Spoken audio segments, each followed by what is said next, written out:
ជំរាបសួរបងប្អូនទាំងអស់គ្នាតើបងប្អូនអ្នកខ្លះដែលចូលចិត្តថតរូបឬក៏ចង់ក្លាយទៅជាអ្នកជំនាញនៅក្នុងការថតរូបបងប្អូនថតរូបហើយចាប់ប្លង់ហើយកែរូបហើយនៅតែមិនស្អាតអញ្ចឹងបងប្អូនអាចសាកល្បងមកប្រើប្រាស់ Lightroom Preset ដែលមានពណ៌ស្រាប់ចំនួន10000ពណ៌នេះវិញម្ដងមើល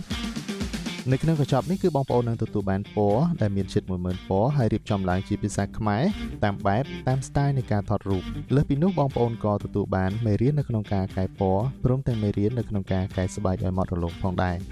សម្រាប់ការដំឡើងគឺងាយស្រួលចំណេញពេលវេលាចំណេញថវិកាហើយជាទូទៅកម្មវិធីនេះត្រូវបានប្រើប្រាស់ដោយអ្នកជំនាញថតរូបឬក៏ជាអ្នកថតរូបអាជីពផងដែរ